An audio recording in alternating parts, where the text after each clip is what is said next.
안녕하세요, 여러분. 즐거운 주말입니다. 어제 미국장이 끝났는데 제가 금요일 날 영상에서 설명했듯이 미국장 같은 경우에는 이틀 동안 6%나 올랐고 하루 정도는 조정을 줘야 된다. 그래서 금요일 날에는 다우 지수가 내릴 가능성이 높다라고 얘기했고 다우는 어제 약간 하락으로 끝났습니다.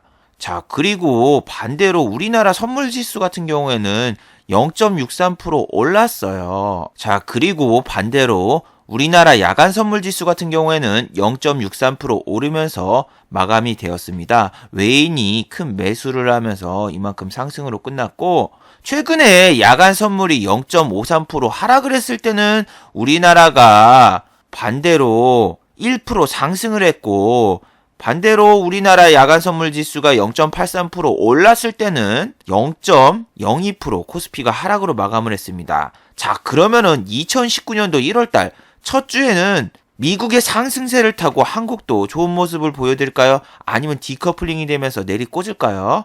자, 한번 오늘 이 시간에 2019년 새해 투자 매매 전략에 대해서 한번 알아보도록 하겠습니다.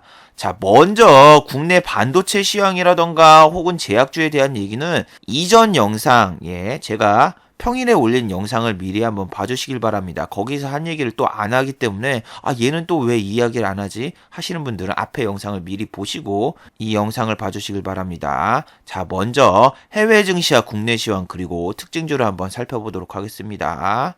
자, 먼저 다우 지수입니다. 다우 같은 경우에는 솔직히 그 전날에도 약간 하락했어도 됐지만 하락을 안 했었고 그 다음날 이렇게 또 보합으로 거의 보합 수준이죠. 0.03 한번 상승도 했었어요. 고가 1%까지 상승을 하다가 장중에 하락으로 끝나니까 이 변동성이 지금 장난이 아닙니다. 전날 같은 경우에는 마이너스 2.6%까지 내렸다가 그 다음에 장막판 1시간을 남겨두고 플러스 1% 이상 올려서 장중에 변동성이 4% 가까이 됐는데 그 다음날도 장난이 아니었죠. 초반부터서 상승세를 타가지고 1% 가까이 상승을 하고 다시 내렸다가 다시 종가에는 하락하는 그런 모습을 보여줬는데 지금 다우 같은 경우에는 엎치락 뒤치락 정말 정신이 없네요. 그래도 되게 좋은 모습입니다. 여기서 지금 지지를 해주고 얘네 같은 경우에는 한 주 동안 거의 내린 게 12% 이상 내렸는데 단 이틀 만에 거의 반 정도를 회복을 했죠.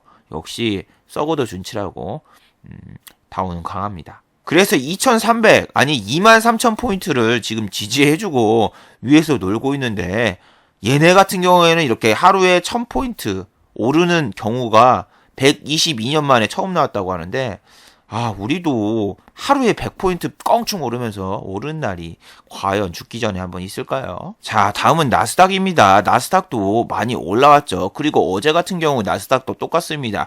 플러스 1.5%까지 올랐다가 그 다음에 마이너스 0.7까지 내렸다가 종가는 거의 부합 수준으로 끝났는데 지금 반도체라던가 기술주가 해외에서는 지금 조금씩 올라오고 있어요. 이미 필라델피아 반도체 지수도 이틀 동안 6%가 올랐죠. 하지만 삼성전자와 하이닉스 같은 경우에는 반동도 안 한다는 거. 그래서 필라델피아 반도체 지수가 오르니까 삼성전자, 하이닉스 고고고 이러는 게 아니라 외국에서 올라도 안 오를 수가 있어요. 하지만 외국에서 계속 반도체하고 기술주가 떨어지면은 같이 따라간다라는 거. 왜? 삼성전자하고 하이닉스의 지분을 가지고 있는 가장 큰 투자자가 누구다? 바로 외국인이에요. 그러니까 외국인이 자기 마음대로 주가를 주무를 수 있는데 해외 지금 시황이 이러니까 삼성전자, 하이닉스 괜찮긴 해도 지금 전 세계 대세에 따라야지 하면서 당연히 팔 수 있는 가능성이 높죠. 그리고 트럼프하고 파월, 파월이 누구냐면은 연준 의원입니다. 연준이 뭡니까? 연방준비제도 이사회 의장입니다. 의자가 아니라 체어가 아니라 이 두 사람이 1월 초에 만날 수 있다라고 이야기가 나오고 있습니다. 트럼프하고 파월 같은 경우에는 지금 좀 신경전을 하고 있는데 트럼프가 파월을 또 해임할 것이다 뭐 이런 뉴스가 나와가지고 다우하고 나스닥이 마이너스 2%까지 급락을 했지만 나는 그런 적이 없다. 나는 파월을 100% 신뢰하고 있다. 이런 트위터를 올리면서 다시 주가가 반등을 했고 두 사람이 연초에 또 만날 것이다 이런 얘기가 나오고 있죠. 자, 이런 걸 보면 여러분 알죠? 예전에 대북주 같은 경우에는 1월 1일이 끝나고 1월 첫 번째 주에 뭐 남북 정상회담을 할 것, 뭐 할 것 이런 얘기가 나왔는데 그럴 리가 없다고 계속 얘기했던 게 뭐냐면은 이렇게 미국 정세도 지금 혼란의 연속이고 그때 뭐라고 했습니까? 이제 중간 선거가 끝나면은 하원이든 상원이든 의원이 어떻게 교체될지도 모르고 자기네 나라 돌보기에 바쁘다고 뭐 트럼프 탄핵 하면 뭐 그런 플랜을 내걸면서 자기네 나라가 바빠 죽겠는데 뭐 다른 나라하고 지금 남북 정상회담하고 막 북미 정상회담하고 있을 시간이 어디 있겠냐 그런 얘기를 했었는데 실제로 지금 그런 시나리오로 가고 있죠. 그리고 필라델피아 반도체 지수는 약간 상승으로 끝났는데 여기 또 1% 가까이 올랐다가 아니 2% 가까이 올랐었네요. 제가 자다가 봐가지고 2.5% 가까이 올랐다가 또 내려왔는데 얘네가 좀 쭉쭉 치고 올라가야지 그나마 삼성전자하고 하이닉스에 희망이 있는데 얘네가 연초부터 반등해서 올라갈까요, 여러분? 다시 하이닉스는 6만원대 또 깨기 직전이고 근데 이거는 개인들이 내려오기만 하려고 해도 사고 좀 오르려고 해도 사고 이게 다 개인이잖아요. 좀 더 고생하실 확률이 높습니다. 이거 5만원대 초반에 사신 분들 한 번도 수익을 안 줬죠. 진짜 시초가부터 계속 내렸는데 더 고생하실 수 있는 확률이 높습니다. 여러분들이 더 던지면서 나가지 않는 이상 힘들죠. 외인의 수급이 좋은데요. 기관은 반대로 팔고 있잖아요. 왜 이것만 보고 이건 안 보나요? 그리고 나스닥에 상장된 애플, 사과, 아이폰, 애플이 0.05 정도 올랐는데 전날이랑 한 3일을 다 합쳐서 한 3% 정도 올랐습니다. 그리고 애플 관련주, 뭐 BH라던가 LG 이노텍, 그리고 인터플렉스, 뭐 이런 주 같은 경우에는 요즘 힘을 못 쓰고 있죠.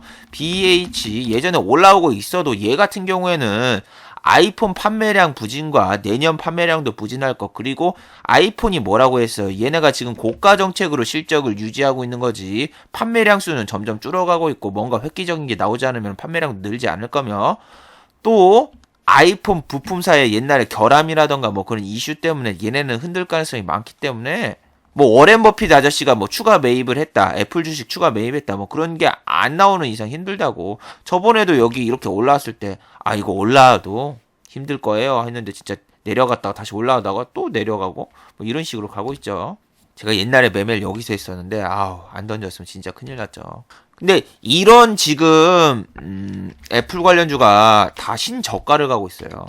LG 이노텍은 여기서 더 놀고 있고 그나마 BH는 조금이라도 반등이 나왔으니까 다행이지 쟤는 먼저 뭐 여러가지 이슈로 한 30% 때려 맞아가지고 30% 이렇게 이슈로 때려 맞아가지고 그나마 여기서 좀 반등이 나온 거지. LG 이노텍 같은 경우에는 아직 더 빠질 가능성도 있고 이게 어디가 끝인지 여러분 종잡을 수가 없어요. 특히 스마트폰 같은 경우에는 내년 2월에 갤럭시 10 발표회를 하는데 오히려 차라리 애플 볼 바에 갤럭시 쪽을 보는 게 낫지 않나 개인적으로 그런 생각도 합니다. 뭐 폴더블 폰 이슈도 있지만 그다지 주가는 요즘에 반응을 안 해요. 옛날에 갤럭시 7이라던가 6 뭐가 있었습니까?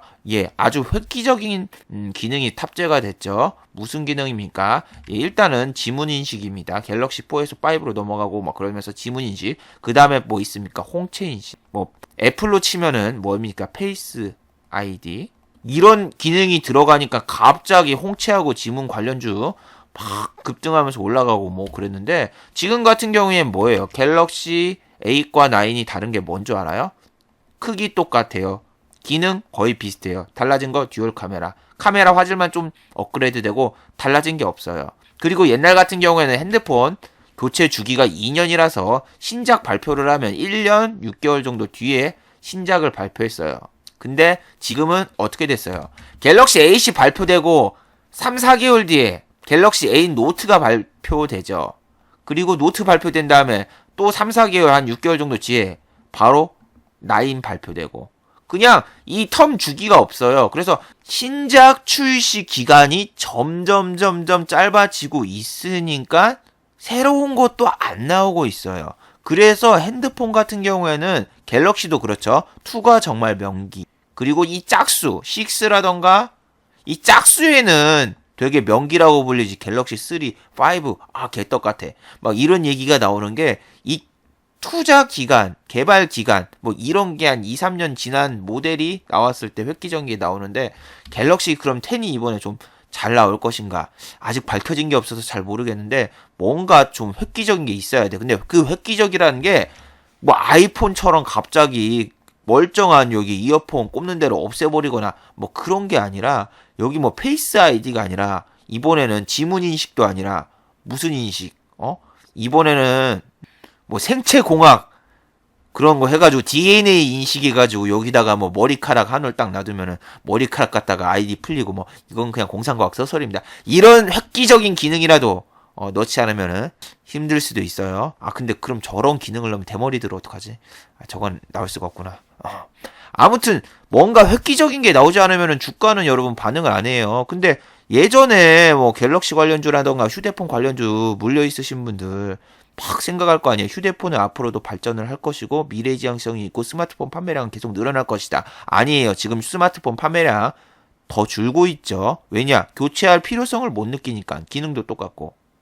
삼성 휴대폰 쪽은 지금 이미 부진을 하고 있죠. 그래서 삼성전자 실적이 안 좋을 수 있겠다 했지만 반도체 쪽에서 호황으로 인하여서 삼성 갤럭시 노트 9이라던가 뭐 여러 가지 실적이 안 나온 거를 반도체가 다 퉁을 쳤어요. 하지만 이제는 좀 다르죠. 반도체 쪽도 지금 서서히 이제 위에서 내려오고 있는 시점이고 작년 같은 경우에는 2017년도 비트코인 열풍으로 인해서 컴퓨터 엄청 많이 팔리고 램 없어서 못 샀어요. 하지만 지금 반값 됐어요. 반값보다 더 내렸더군요. 최근 보니까. 그러니까 수요 공급이 지금 원활하고 막 이제 공장도 더 짓잖아요. 그러면서 단가도 내려가고 뭐 그러다 보니까 반도체 쪽도 안 좋으면서 삼성전자 4분기 혹은 1분기 실적 안 좋을 수 있어요. 그럼 더 뺄 수도 있다는 얘기예요. 뭐 폴더블폰 관련주로 뭐 원익큐브 이런 애들이 어젠가 어제죠. 금요일에 이렇게 살짝 올라왔어도 이 폴더블폰이나 이런 거는 처음에 나온 거는 거의 망합니다. 갤럭시 나오기 전에 옴니아라는 개떡같은 휴대폰이 있었습니다. 그런 실패를 거친 다음에 갤럭시 2라는 명기가 나왔지 초반에 나오는 폴더블폰 사람들 기대 별로 안 합니다. 시장에서 별로 안 팔릴 가능성이 높습니다. 이미 시험하는 모델이고 그게 활성화되려면은 몇 번의 실패를 더 거쳐야 되기 때문에 그냥 기대감으로 오르고 매출로는 별로 안 나올 가능성이 높아요.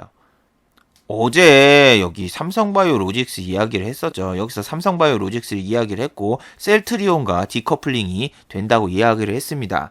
그래서 삼성바이오로직스 당신 정말 뭐하는 놈이야? 이렇게 얘기를 했고 당신이 영어로 뭐죠? 유바이오로직스 같은 경우에는 금요일날 이렇게 상승을 했어요. 근데 유바이오로직스는 제가 상한가 간 걸 잘 못 봤거든요. 얘 그냥 항상 윗골이 나오고 그냥 끝나고 그 다음날 내리고 뭐 이런 경우가 되게 많았어요. 이런데 윗골이 나오고 이런데 윗골이 나오고 그냥 쭉 빼버린 경우가 많았어요. 어제 같은 경우에는 여러분 불확실성이 아주 큰 날이죠. 무슨 요일입니까? 금요일. 금요일이고 2018년도의 마지막 거래일. 개인들 변수 그리고 불확실성 제일로 싫어합니다. 코스피 어제 매도로 끝났죠. 개인들은 매도할 수밖에 없어요. 제가 얘기했던 게 뭐다? 신용 잔고 감소가 지금 되고 있는데 그 감소가 본인이 불안해서 던지는 게 아니라 본인이 10월 달에 주식을 매매를 했는데 이 신용 만기가 3개월입니다. 근데 3개월 뒤에 연장을 하려면은 일단 신용 이자가 더 올라가고 그 다음에 증거금이 지금이면 140%인데 160%까지 올려야 되고 3개월 동안 내가 낸 이자만 해도 한 6% 정도 됐을 거예요. 6%. 그럼 내 원금의 회복도 아직 멀었고 회복되고 또 6% 과연 오를까? 그리고 다음 달 되면 또 이자를 또 2% 내가지고 신용 이자 8%까지 되면은 와 끝이 안 보인다 생각하면서 어쩔 수 없이 던지게 되고 그리고 금요일 날에는 투심이 안 좋기 때문에 상한가 못 말아요. 그래서 얘가 25%까지 올랐다가 이렇게 됐는데 얘는 항상 이랬어요. 이렇게 한번 딱 띄웠다가 슝 빠지고 띄웠다가 슝 빠지고 그러니까 움직임이 좀 더러운 놈이에요. 그래서 뭐 바이오 쪽이나 뭐 이쪽도 여러분 2019년도에 참 주목해 봐야 되는 게 뭐냐면은 대부분이 아니라 한 45% 정도의 종목들이 2019년도에 임상 상상이 끝나는 애들이 있죠. 대표적으로 신라젠 있죠. 우리 신라호텔과 전혀 관계없는 신라젠을 잠깐 보면은 신라젠도 그랬잖아요. 얘는 배당락 시즌에 잠깐 지수를 방어해 주려고 외인이라던가 기관이 이렇게 양매수가 들어온 거지. 얘네 코스닥 지수 때문에 이거 그날 산 거고 끝나면 던질 거다. 던지죠. 금융투자 반드시 던집니다. 얘네들은. 이제 얘네가 문제예요. 기관이랑 얘네들 양매도 되죠. 그래서 양매수가 좋아 보이는 게 아니라 이 연말 마지막 시즌에는 양매수가 들어가고 그래도 얘가 지수를 떠받치는 애, 셀트리온 헬스케어, 그 다음에 신라젠 이런 애들 시총이 높기 때문에 얘네로 지수를 방어하려고 하는 게 아닌가 그 생각을 많이 해보라고 했죠. 그래서 셀트리온 헬스케어하고 셀트리온 이거 보자마자 얘 이거 너무 오버슈팅 나왔다. 얘 진짜 그냥 지수 방어하려고 하는 거고 그 다음날 그냥 공매도 치고 빼버린다. 이야기를 했는데 진짜 그렇게 됐죠. 자, 공매도 양을 보세요. 자, 이 꼭대기 플러스 2% 올랐을 때 그러니까 셀트리온 헬스케어가 그 전에 5%가 올랐고 시초가에 플러스 2%까지 올랐었어요. 자, 그 위에서 공매도를 치고 빼버렸죠. 평소보다 공매료 수량을 보세요. 자릿수가 달라요. 자릿수가 다르죠. 30만 주. 그 다음에 또 16만 주. 정말 쓰레기지 않나요? 우리나라? 이게 갑자기 금강원에서 뭐 그 회계 분식 조사한다고 막 저러면서 갑자기 막 했겠어요? 아주 배당락 딱 맞춰가지고 배당락에 맞춰가지고 하나 둘 셋 하고 그리고 반대로 삼성바이오로직스는 쭉 그 밑에서 오르고 디커플링 되면서 오르고 말도 안 돼요 진짜. 삼성바이오로직스 회계 분식 회계 뭐 어떻게 한 달도 거래 정지를 안 줍니까? 뭐 거래 정지 막 한 몇 달은 주겠지 했는데 한 달도 안 주고 얘 풀리자마자 갑자기 얘 셀트리온 뭐 고위 분식 회계 뭐 이런 거 얘기 때리면서 또 때리고 또 배당락일 마지막 날에 올려놓고 배당락 끝나자마자 또 그 뉴스 갖다가 빼버리고 이거 잘 돌아갑니다. 잘 돌아가. 우리도 그렇게 할 수 있으면 얼마나 좋아요. 야 나도 저런 악재 뉴스 뜨면 나도 공매도 치겠다. 우린 못 치잖아요. 개인 투자자 뭐 공매도 확대한다고 말만 하지 절대 안 한다니까요 여러분. 제약주는 그래서 2019년도에 진짜 한 종목이 삼상 임상어가 실패 뉴스 뜨면은 그 삼상과 관련된 모든 다른 제약주 다 따라가면서 막 급락 나올 수도 있어요. 그래서 첫 바다를 누가 맞느냐 누가 하느냐 반대로 한 종목이 임상 3상 성공 이렇게 나오면은 다른 애들도 좀 숨 쉴 틈이 나오죠. 그런데 여러분 임상 3상이 성공을 해도 시판하는데도 몇 년이 걸리고 그리고 기술 수출을 하든 뭘 하든 그것도 중간에 기술 수출 해지를 할 수도 있습니다. 대표적으로 한미약품이 있죠. 그렇기 때문에 제약주 같은 경우에는 리스크가 생각보다 큰 종목입니다. 뭐 미래 기술을 믿고 그 종목을 베팅한다? 우리나라 제약주 같은 경우에는 대부분이 카피약으로 지금 먹고 살고 있습니다. 기술력 별로 없어요. 그리고 지금 고위분식 회계 난 것도 뭡니까? R&D 비용을 회계 처리를 안 했기 때문에 그게 적자로 지금 현재 회계장부에 원래 적자로 돼야 되는데 그걸 반영을 안 해가지고 흑자 뭐 이렇게 나온 종목들이 되게 많아요. 그래서 고위분식의 얘기를 한 종목마다 막 때리다 보면은 어떻게 될지 모르는 종목들이 생각보다 많습니다. 그런 리스크를 하나씩 생각해야 돼요. 그리고 어제 환율도 117로 끝났죠. 안 좋은 건 없어요. 지금 야간 선물도 좋고 외환 쪽도 나쁘지 않아요. 1120에서 떨어지면서 끝났고 그리고 유가는 46불, 45불 이상에서 올라왔고 뭐 세계적으로 나쁜 건 없습니다. 뭐 유럽장도 급등했고 단지 약간 불안한 건 뭐다? 연초 오면은 연말에 저렇게 끌어올리면은 뭐라고 해야 되나 사람들이 기대 심리를 가지게 돼요. 저 같은 경우에도 그렇고 제 블로그에 올라와 있는 2016년도 첫 해 매매일지 분명히 월말 12월 월말에 되게 잘했어요. 한 500 정도 이렇게 벌어가지고 자신만만 투자금을 1억으로 올리고 바로 장 개시하자마자 달려들었죠. 그 결과 바로 하루 만에 500만 원 날리고 북한에서 뭐 축하 인사로 대포동 미사일도 쏴주고 그래가지고 순식간에 그냥 600만 원, 700만 원 한 달 동안 졸라 열심히 해서 버는 돈이 한 이틀 만에 날라갔죠. 그 뒤로 저는 월 초에는 절대로 세게 매매를 안 합니다. 2018년도 같은 경우에도 저 같은 경우에는 매매를 1월 20일인가에 처음에 시작을 했거든요. 세계 증시가 어떻게 흘러가나 그렇게 다 포지션을 보고 저는 움직이는데 여러분이 저렇게 지금 코스닥 코스피도 월말에 좋았고 야간 선물도 좋고 그 다음에 환율도 좋네 미장도 별로 안 내렸어 해볼만 하다 이렇게 생각하고 그냥 투자금 팍 올리고 절대 그렇게 들어가지 마세요. 근데 나쁘냐? 시장이 나쁘진 않아요. 시장이 나쁘진 않은데 저게 페이크일 수도 있다라는 생각을 해보고 그냥 한결같은 매매를 하세요. 한결같은 매매.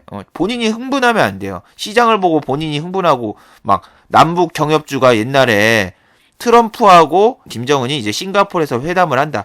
그러면은 막 코스피 3천 가고 난리 나는 거 아닌가. 막 그렇게 상상했던 분들 거의 태반입니다. 코스피 2600 찍었을 때 저 빼고 누가 이거요. 북미 정상회담 이거 트럼프 취소할 수 있고 2600이 여러분 최고점일 수도 있습니다. 이거 내려가는데 한국 같은 경우에는 한두 달도 안 걸려요. 조심해야 돼요. 라고 얘기한 사람 한 사람도 못 봤어요. 근데 그게 정말로 실현됐고 저는 주식시장에 그래서 살아남았어요. 좋게 안 봐가지고 살아남았고 막 이거를 너무 긍정적으로 막 오버스테이 하면서 여러분이 보면은 안 돼요. 우리나라 증시 약한 거 이번에 느꼈잖아요. 2600에서 2000까지 내려오는데 몇 달 걸리지도 않았고 뭐 하루 만에 지수가 4, 5% 내리는 거 일도 아니었다. 알았죠. 그러니까. 그래서 매번 문제를 제기했잖아요. 이 상한가 30% 옛날로 다시 돌려야 된다. 왜? 삼성전자하고 하이닉스는 하한가는 갈 수 있다. 하지만 상한가는 못 간다, 절대. 네이버. 그렇기 때문에 하락장 되면은 우리나라 진짜 쑥대밭 된다. 그 얘기를 했고, 진짜 쑥대밭이 됐죠.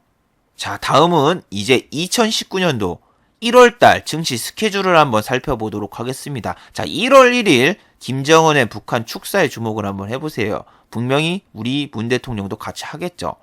분명히 문 대통령은 이제 남북 철도가 이어지고 뭐 러시아에 뭐 어쩌고 저쩌고 하면서 유럽을 이어가고 뭐 시베리아 횡단을 어쩌고 저쩌고 자 그거 광복절 축사도 했었고 개천절 축사도 했었고 매번 똑같은 레퍼토리에 매번 똑같은 시나리오였어요.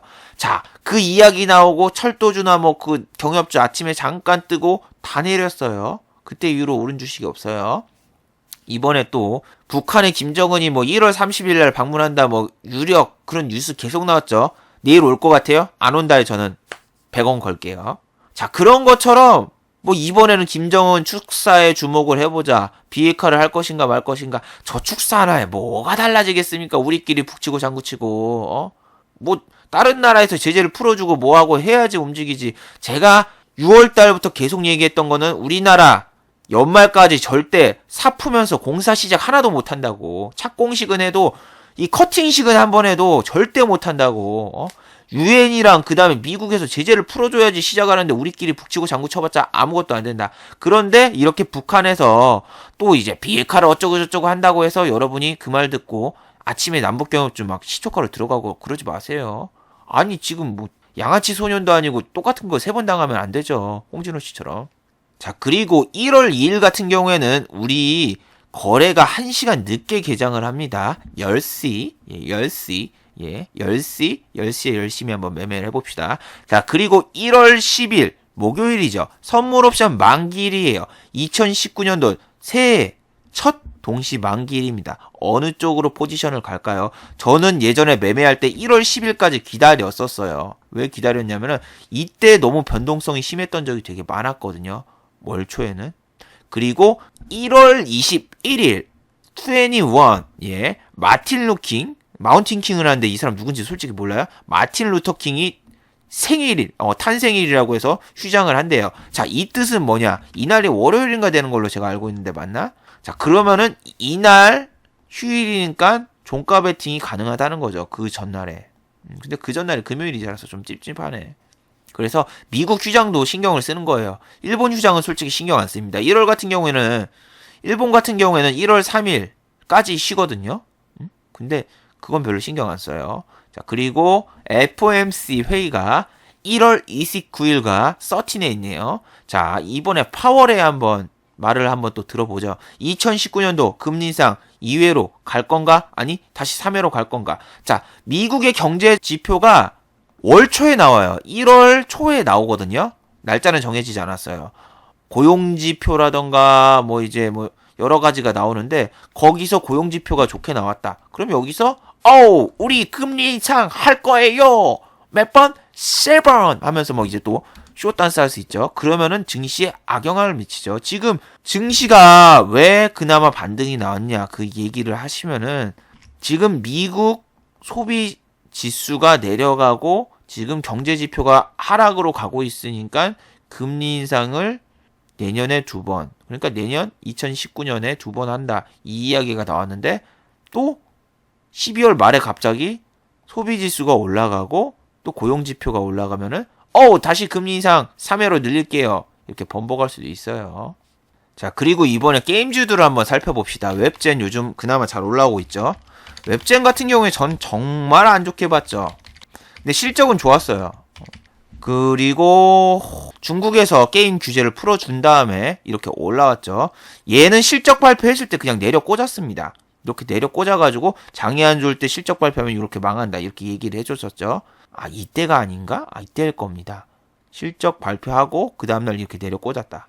꽂았었죠. 그리고 중국 게임 발표 규제 그것 때문에 이렇게 하고 그 다음에 또 규제 완화를 다시 해준다고 해서 이렇게 올라왔어요. 그걸 보면은 존버는 승리한다. 버텼어야 된다. 이 말 하면은 정말 말도 안 되는 거죠. 여기서 여기까지 몇 프로예요? 10% 이상 아니 20% 가까이 빠졌는데 그걸 버틴다고요? 그러면은 이거를 뭐 분할로 잡았으면 되지. 자, 이때 뭐 있어요? 이때 뭐가 있었습니까, 여러분? G20 정상회담도 있었고 화웨이 이슈도 있었고 온갖 악재 이슈가 널렸었어요. 그리고 셧다운 얘기도 좀 있었고 이런 위기의 순간에 버티다가 어떻게 된다? 그냥 한 방에 끝날 수 있어요. 주식을 너무 위험하게 하면 안 되죠. 이거 해서 하나 손실 보고 주식으로 끝나는 게 아니라 이거 그냥 빨리 손절 쳐주고 관망하다가 나중에 올라올 때 다시 잡아도 되는 거예요. 그냥 이 결과론적으로만 딱 보면 그때 버텼을 걸 하는 게 아니라 중국에서 규제를 언제 풀어줄지 어떻게 알아요, 여러분? 뉴스 나온 다음에 나중에 한 거지. 그 결과론을 보는 게 아니라 본인이 원칙을 지켰느냐 안 지켰느냐 그게 중요한 거예요.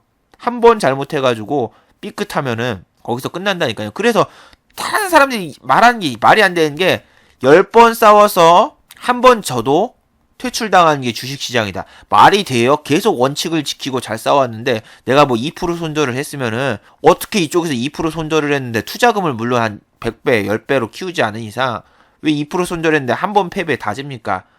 이런 경우가 딱 하나 있는데 유상증자라던가 뭐 갑자기 상패 하나 딱 돼가지고 끝나는 경우 빼고는 원칙 잘 지킨 사람들이 그렇게 되는 경우 없어요. 대부분 10승하고 우쭐해가지고 투자금 키우다가 이 한 번에 물타기 계속하고 대주주 됐다가 신용 만기돼가지고 그냥 깡통 차는 사람들 그런 사람들 빼고 없어요. 자, 게임주 웹젠은 이렇게 올라오고 있는데 지금 넷마블은 블러드 앤 소울 이번에 신작 업데이트를 한 뒤로 계속 주가가 내리고 지지부진하고 있죠. 뭐 구글 플레이 스토어인가 그쪽에서는 뭐 다운로드 순위 1위를 했다고 해도 이 중국 게임 규제와 그 다음에 시황이 안 좋아서 내렸어요. 그리고 금요일 날도 요딴 식으로 내렸죠. 그래서 신작 출시가 되면은 신작 출시 기대감이 사라지니까 그래서 내릴 가능성이 되게 높습니다. 그리고 요즘에 핫한 로스트 아크라고 토스트가 아닙니다. 이거 나이 드신 분들 게임 얘기하면 솔직히 다 못 알아들을 거라고 해가지고 그냥 좀 제가 얘기를 해드리면은 요즘에 클로즈 베타인가 그랜드 오픈인가 하고 있는 로스트 아크라고 되게 핫한 MMORPG 온라인 게임이 있어요. 지금 막 다운로드도 장난 아니고 정말 잘 나가고 있어요. 그런데 썬데이 토즈 주가는 그 상승세에 이어서 올라갔다가 지금 내려 꽂고 있죠. 그래서 얘가 지금 뭐 정식 서비스를 하고 있는 것도 아니고 중국이나 뭐 그런 데서 뭐 지금 하고 있는 것도 아니라 한국에서만 하고 있어요. 근데 얼마나 인기가 좋은지 외국 사람이 한국 계정 막 불법으로 사가지고 막 플레이하고 막 지금 난리가 아니더군요. 하지만 아직 신작 출시가 안 됐으니까 지금 좀 이 정도예요. 수급만 보면 좋은데요. 수급 양을 좀 계산해 보시게 않겠어요? 물론 유통 주식 수하고 그거에 비하면 수급은 나쁘지 않아요. 언젠가 쳐올릴 것 같다 뭐 그런 생각도 하지만 공매도 여러분 한번 살펴보세요. 공매도는 별로 되지 않는데요. 요 밑에서부터 쫙 한번 보세요. 위에서 되게 많이 쳐놓고 그러니까 요즘에는 이렇게 수급을 보여주면서 여러분이 따라 들어와 하고 있는 주식들이 많은데 게임주 같은 경우에는 되게 느리다라는 거예요. 수급이 있든 말든 이 신작에 출시되고 뭐 뉴스 하나 뜰 때까지 계속 내려요. 계속 6월달부터서 얘 계속 내리잖아요. 어떻게 버텨 이거. 6월달부터서 이렇게 계속 내리기만 하는 주식 하루도 빠짐없이 계속 이렇게 내리기만 하는 주식 이런 거 되게 보기 힘들어요. 한번 로스트아크 때문에 쳐 올렸다가 쏙 빠지는데 게임주는 진짜 너무 버티기가 힘들어요, 개인적으로. 그래서 좀 게임즈를 잘 안 합니다. 자, 그리고 또 뉴스가 나왔죠. 중국에서 미래의 전설 2라고 위메이드의 게임이 있습니다. 그거를 중국에서 완전히 복사를 했어요. 복사를 해가지고 서비스를 하는데 이번에 재판을 했는데 결과가 나왔는데 위메이드가 이겼습니다. 자, 중국 같은 경우는 게임 규제도 엄청나게 심하고 우리나라 게임이 나오면 무조건 다 베껴요. 예, 캐릭터의 얼굴에 점 하나만 딱 찍어놓고 바로 이게 우리가 만든 게임이다 하고 하는 애들이 그런 거예요. 그리고 반대로 한국 게임 같은 경우에는 규제라던가 아니면 심의할 게 많아가지고 질질질질질 끌어놓고 그동안 중국 애들이 베껴가지고 자기네 쪽에 서비스를 해요. 서비스를 다 하고 이 게임이 실질적으로 출시돼도 여기에 유저가 많기 때문에 이쪽으로 안 가고 뭐 그런 현상이 너무 많아요. 실제로 뭐 블리자드 같은 경우에도 이번에 뭐 와우라던가 옛날에 나온 그런 게임들이 있는데 그 게임을 온라인으로 완전히 옮겨놓은 뭐 오크엠인가 뭔가 모바일 게임이 있거든요. 그래서 블리자드에서 뭔가 서비스를 하려고 해도 중국 시장에 뭐 심의라던가 여러 가지 규제가 많아서 진출도 못하고 뭐 그러다가 중국 시장 그래도 또 포기할 수 없잖아요. 포기할 수 없고 그래서 디아블로를 이번에 뭐 모바일로 리메이크해서 막 올리고 그러는데 그만큼 중국 시장이 거대하고 크다라는 거예요. 미국 시장이 지금 중국 시장을 노리고 그런 게. 그래서 게임주 같은 경우에는 중국에서 뭔가 이슈가 터졌다면은 폭락이고 중국에서 인기가 대박이다 하면은 막 상한가가 가고 난리를 치고 그러는데 중요한 거는 지금 시황도 안 좋고 그리고 게임주 같은 경우에는 연말 신작 출시 연말이랑 그 다음에 이제 졸업 시즌 그때 신작 출시를 되게 많이 하거든요. 그리고 방학 시즌 지금 겨울 방학이잖아요. 그때 다운로드 순위가 많이 나오니까 그래서 신작 출시하는 게임들을 좀 한번 지켜보세요. 그리고 호평이다 하면은 올라가지만 반대로 아까 넷마블처럼 이거 기대에 못 미쳐 하면은 내리꼽는 겁니다. 그래서 게임주를 선택할 때는 진짜 여러분 잘 생각해야 돼. 너무 하락이 너무 길어가지고 지루해버려요. 한 번 물리면은 그 다음 방학 때까지 기다려야 돼. 그리고 막 초등학생 게임 뭐 하냐 그런 것도까지 막 신경 써야 됩니다. 자, 여러분 그리고 이제 수소차에 이어서 갑자기 루멘스의 자율주행차죠. 이 관련주가 갑자기 상한가를 갔어요. 뭐 우리나라에서 자율주행차도 뭐 개발하고 뭐 잘 한다고 하는데 아직까지 뭐 테슬라에서 하는 자율주행 아니 구글에서 하는 자율주행도 뭐 제대로 된 게 없는데 과연 우리나라에서 제대로 할까요? 자, 그리고 재무제표를 보시면 알겠지만 자율주행차들 다 그냥 적자예요. 예. 이거 예전에 얘하고 칩스앤칩스인가 막 옛날에 오르고 그랬었는데 얘 같은 경우에는 주가가 이렇게 빵 오르잖아요. 그럼 전환사채 발행이나 유상증자 뭐 그런 거 해요. 자, 올해 같은 경우에도 루멘스 뭐 80억 규모 전환사채 발행 뭐 이런 거 하고 그러죠. 얘는 주가가 오르면은 그냥 대주주가 매도를 하거나 아니면 전환사채를 발행을 하거나 아니면 뭐 자사주 처분을 하거나 뭐 그런 개잡주, 예, 도구 잡주입니다. 뭐 그렇기 때문에 얘가 뭐 상한가 같다고 해서 여러분 막 흥분하고 얘 살까? 수소차에 뒤를 이을 자율주행차 뭐 이렇게 신경 쓰지 마세요. 그냥 수소차의 테마에 얽혀서 한번 숟가락 한번 얹어보려는 그런 속셈입니다. 칩스앤칩스 미디어도 얘도 올랐는데 얘도 적자 기업이에요. 수익성 모델도 없고 그냥 수소차도 저는 솔직히 좋게 보질 않아요. 전기차 같은 경우에는 요즘에 그나마 좀 보급을 늘리고 있고 제주도에도 보급을 하고 있고 보조금 지원도 하고 있고 뭐 하고 있고 충전소도 늘리고 있고 뭔가 그런 액션이 보이지만 수소차 우리나라에서 1000대? 아니 넥소가 지금 예약된 게 775대 그리고 5,000대도 안 팔렸어요.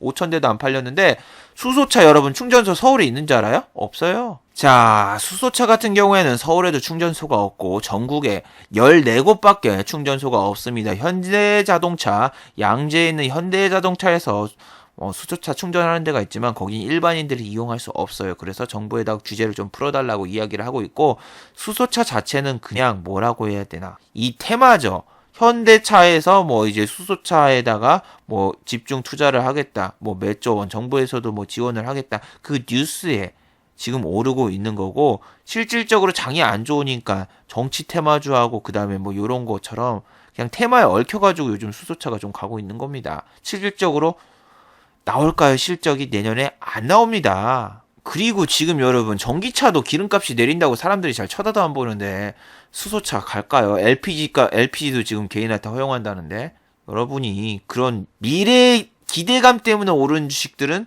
실적 발표하면은 뚜까 맞습니다. 실적 발표 1월달, 2월달 4분기 실적 발표하죠. 잘 생각하세요. 자, 그리고 게임주라고 하긴 좀 그렇지만 카카오가 있습니다. 카카오 게임즈가 카카오하고 분리해가지고 내년에 IPO에서 상장을 한다고 했는데 원래 올해 상장할 예정이었어요. 근데 올해 상장할 예정이었는데 증시가 보니까 이제 미장이 내려오고 있고 뚜까 맞고 있는 거예요. 그래서 상장을 연기를 했어요. 머리가 좋죠. 예. 한 예로 IPO 시장에서 TA홀딩스는 하락장에 괜히 상장했다가 상장 이후로 단 한 번도 상장가, 공모가를 돌파한 적이 없었는데 이 상장사들도 여러분 하락장에 하면은 매매할 종목이 없어서 오르는 종목이 있고 반대로 하락장에 해서 뚜까 맞는 경우 막 두 가지 경우가 있는데 일단 카카오부터 얘기를 하면은 카카오 같은 경우에 요즘 카풀 때문에 되게 논란이 많고 카풀이나 그런 거 기대감을 올랐다가 뭐 이번에 또 카풀 뭐 반대 시위하고 뭐 그런 얘기가 계속 나오면서 막 주가가 좀 뚜까 맞고 다시 내려가고 있죠. 카풀앱 서비스도 그렇고 뭐 또 있고 그런데 카카오는 옛날에 내가 얘 때문에 시달렸던 걸 생각을 하면은 좀 그렇기도 합니다. 지금 기관과 외국인 수급은 좋아 보이는데요. 예, 그냥 수급적으로 보면은 좋아 보이는 건 맞긴 맞는데 얘 같은 경우에는 여기 지긋지긋한 공매도 막 하루에 막 20% 30%가 거래량에 비해서 공매도로 쓰이는 게 이게 되게 싫어요. 한 번 빠지면 멈출 수 없어. 막 프링글스처럼 한 번 오를 때 이렇게 쫙 오르기는 해도 반대로 내릴 때는 미친 듯이 내려요. 지금이 아마 요런 시기가 아닐까 여러분 잘 생각을 해봐요. 얘 오를 때는 한 1, 2주 오르는데 내릴 때도 한 2, 3주 동안 계속 내리는데 저는 그래서 카카오 개인적으로 안 하고 지금 카풀 문제가 여러분 해결되지 않는 이상은 얘가 주가가 다시 위로 치고 올라가기가 되게 힘든다는 사실 잘 생각하세요. 네, 여러분 연말인데 주식에 너무 빠져 살지 마세요. 제가 크리스마스 이브 아니 크리스마스 끝날 때까지 일본에서 생방송을 하는데 막 사람들이 미국 시장 급락했다 어떻게 해야 되냐 막 그거 물어보고 그러는데 저 같은 경우에는 그때 옥상에 올라가서 일본 혹한기 체험이라고 해가지고 컨텐츠 하고 있는데 자꾸 막 주식 얘기 꺼내가지고 이 사람은 강퇴할까 말까 여기 주식 얘기하지 말라고 써져 있는데 자꾸 얘기하고 있던데 여러분 진짜 본인이 감당될 돈으로 하세요. 그 두 다리 쭉 뻗고 막 불안에 떨면서 살 거면은 뭐할로 주식합니까? 주식으로 큰 돈 벌 생각하는 게 아니라 재테크라는 생각을 하고 그냥 조금씩 자기의 투자금에 맞는 돈을 해야지. 적은 돈으로 하면 이거 벌려고 내가 하는 게 아니다 하는데 여러분 은행에다가 왜 입금을 해요? 2% 벌려고. 그래서 은행 이자보다 조금만 더 벌자 이 마음으로 주식시장에 들어와서 돈을 벌면은 어이구 이거 돈 벌기가 쉽네 하다가 투자금 키워서 때려 맞고, 반대로 돈을 잃으면은 원금 복구한다고 쇼하다가 또 때려 맞고, 뭐 그런 식으로 지금 주식하신 분들이 대부분인데, 막, 영하 3도 밖에 추워 죽겠는데 내일 주식 매매 안 하세요, 매매 안 하세요 하는데, 내일 매매 안 하면 어떻고, 남이 매매를 하느냐, 아니냐, 그게 뭐 그렇게 중요합니까? 그리고 해외에서 여러분이 막 주식 매매하는 거 그런 거 꿈꾸지 마세요. 저 같은 경우에는 해외에서 매매를 잘 안 해요. 한다고 하면은, 막 금요일날 종가 베팅을 해가지고, 월요일날 어쩔 수 없이, 파는 거, 그런 거 빼고는 거의 안 합니다. 해외 가서 쉬려고 쉬는 거지, 거기서 무슨 매매를 합니까? 여러분이 꿈꾸는 유토피아 같은 거는 주식 사가지고 거기서 수익도 보고 이것저것 밤에 놀러 다니고 뭐 그럴 수 있을 것 같아요? 모니터도 한 대밖에 없고 이 조그만한 이 핸드폰 갖다가 여러분 뭐 매매할 수 있을 줄 알아요? 봐야 될 게 얼마나 많은데요. 모니터 저 세 대 쓰고 막 그러는데 모니터 이쪽 보고 저쪽 보고 볼 게 너무너무나도 많은데 그런 조건이 안 갖춰지고 제가 편안하게 매매할 수 없는 그런 조건에서 안 합니다. 외국 나가면 인터넷도 오지게 끊겨요. 그리고 MTS로 하면 수수료도 다르다고 몇 번이나 얘기를 해줬는데 거기서 여러분이 돈을 번 게 아니라 돈을 잃었을 경우에는 어떻게 복구할 겁니까? 거기서 돈을 잃었을 경우에는 여러분이 해외 가가지고 그거 복구하려고 쇼를 하다 보면은 몸도 피곤하고 마음도 피곤하고 거기서 돈도 잃어서 우울하고 그냥 여행 자체가 망가집니다. 그래서 여러분이 해외 가가지고 주식하고 막 그런 생각하지 마세요. 실질적으로 그게 되게 힘들어요. 그리고 그렇게 해서 돈 벌면 뭐 합니까? 쉬러 갔는데. 그럴 거면 집에 그냥 있지. 그리고 이 영상을 보신 분이 있나 모르겠는데 제가 이 스트리밍을 하면서 제가 그 원룸에서 방송을 하는데 이 뒤에 배경이 뭐라고 해야 되나 좀 꾀지지하니까 사람들이 되게 무시를 하는 거예요. 아니 뭐 돈 벌었다면서 왜 저런 데서 살고 그러냐 뭐하냐 하는데 서울에 집도 따로 있고 그냥 나 혼자 사는데 뭐 할로 큰 데를 삽니까? 여러분이 정말 착각한 게 뭐 돈을 많이 벌면은 뭐 진짜 럭셔리한 외제차도 끌고 다니고 되게 큰 데서 잘 살 것이다. 뭐 그렇게 생각을 하시는데 별로 그런 거 없어요. 여러분이 진짜 막 저 그리고 돈도 별로 많이 안 벌고 근데 뭐 왜 이런 데 사냐 뭐 하고 투덜투덜 거려가지고 이 영상 보시면은 제가 그걸 샀단 말이에요. 돈을 좀 들여가지고 방송용 이 스크린을 샀어요. 방송용 스크린 사가지고 돈도 많이 썼는데 그걸로 해가지고 초호화 저택을 배경으로 딱 해놓으니까 나이 드신 분들은 그걸 몰라요. 그게 진짜인지 가짜인지 배경인지 아닌지 몰라요. 그래가지고 막 하니까 오히려 뭐 돈지랄을 한다느니 뭐 한다느니 막 그렇게 얘기하시는 분도 있고 댓글로 욕하시는 분도 있고 막 그런데 아니 이게 너무 꾀재재해 보이면은 뭐 돈도 잘 버는데 왜 이딴 데 사냐고 뭐라고 하고 저거를 호화스럽게 해놓으면은 돈지랄 한다고 뭐라고 하고 아 뭐 어떻게 해야 되는지도 모르겠어요. 그리고 배경을 너무 호화스럽게 해놓으니까 3일 아니 4일 막 이렇게 지났는데도 후원이라고 하죠. 슈퍼챗 뭐 별풍선 같은 게 100원도 안 들어오는 거 보고서 충격 먹었어요. 와 사람이 이게 모성 본능을 일으켜야 되는구나. 제가 아프리카 뭐 BJ들 보면은 진짜 막 환자촌 막 되게 막 쓰러질 것 같은 집에 사는 거예요. 근데 걔네 월 얼마 버냐면 몇 억씩 벌어요. 근데도 왜 쟤는 이사 안 가고 저기서 살까 했는데 그게 다 이유가 있습니다. 그래야지 뭔가 얘 진짜 열심히 하는구나 뭔가 좀 뭐라고나 저런 환경에서도 진짜 노력하고 있구나 뭐 이런 생각이 드는데 이게 호화스럽고 그러면은 오히려 반감만 줘가지고 지금 배경을 다시 옛날처럼 돌릴까 지금 생각 중이에요. 와 시기와 질투가 이렇게 심한지 저 처음 알았어요. 특히 주식시장은 더 그런 것 같아요. 자 그리고 중국 카지노주 한번 봅시다. 카지노주 막 잘 나가다가 이제 하락하고 있죠. 뭐 이제 중국과 뭐 좋은 얘기도 할 것이다. 1월 7일 날 만나가지고 또 협상도 할 것이다.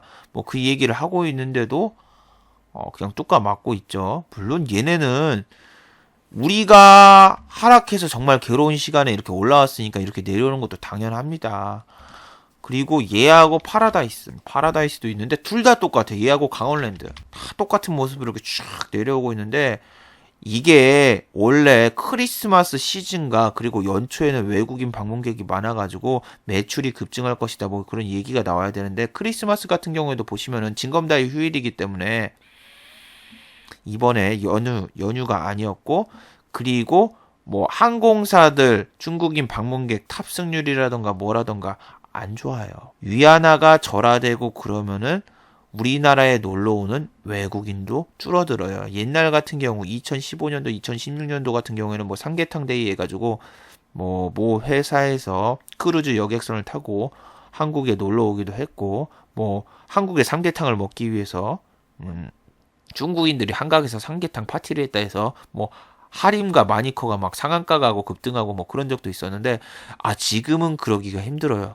그래서 뭐 파라다이스하고 뭐 강원랜드, GKL 이런 애들이 올라왔을 때 솔직히 저는 이게 실적이나 매출이나 관계가 있나 했는데 다 레포트의 전망 유력 뭐 장밋빛 뭐 이렇게 나오더니 요즘 빠지고 있죠.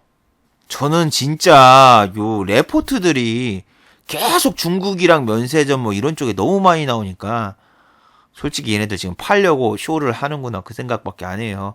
막 이런 레포트들 같은 게 막 나오는데 보면은 기관은 다 팔고 있어. 기관은 다 팔고 그래도 외인이 사잖아요.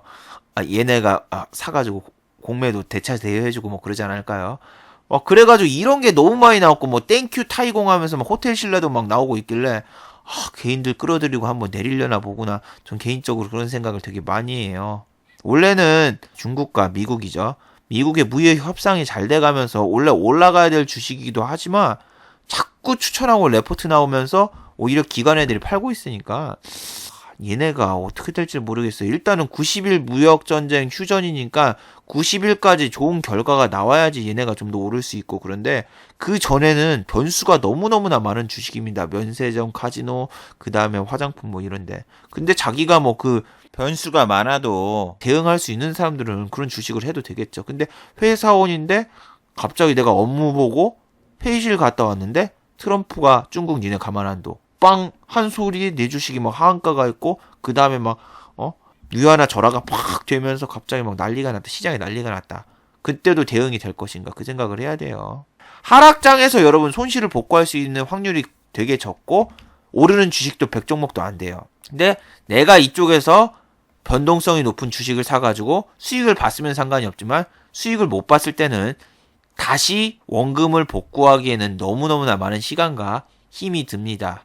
왜? 다시 상승의 폭이 나오거나 상승장으로 가거나 그때는 금방 복구를 할 수 있지만 요때는 내가 100개도 안 되는 종목에서 아무리 싸워도 이미 한번 때려 맞은 거를 더 복구하기가 더 힘들다라는 거. 그래서 저 같은 경우에는 진짜 확실하게 포지션이 좀 나왔을 때 한 달에 많아봤자 10번 이내로만 매매를 하고 있어요. 지금 그거를 계속 연습해보고 있는데 2015년, 2016년도는 진짜 하루도 빠짐없이 막 계속 찾아서 매매를 했는데 그때랑 지금이랑 비교해봐도 별로 수익금이 여러분 차이가 안 난다는 거. 하루 종일 매매하는 거하고 한 달에 뭐 일주일 뭐 그 정도 매매하는 거랑 수익금 차이가 별로 안 나요. 안 나요. 그래서 지금 저는 이런 식으로 하고 있는데 여러분도 어떻게 할 것인가 잘 생각해 보세요. 직장인분들은. 자, 그럼 마지막으로 한번 정리를 해보도록 하겠습니다. 자, 1번 자율주행차들 관련주는 적자 기업이 투성이에요. 자율주행차 관련주 루멘스, 칩스앤칩스, 뭐 수소차 관련 이슈로 그냥 한번 숟가락 얻고 요즘엔 택시는 없지만 합승 한번 해보려는 그런 테마입니다. 지금 적자가 아닌 회사를 찾기도 힘들고 루멘스 아까 보셨죠? 2018년도에 뭐 전환사채 발행이라던가 뭐 예전에 유상증자라던가 뭐 이런 거 하는 회사예요. 그런 적자 회사들은 올라오면은 대주주가 매도하려고 손뼉치면서 기다리고 있는 그런 주식이에요.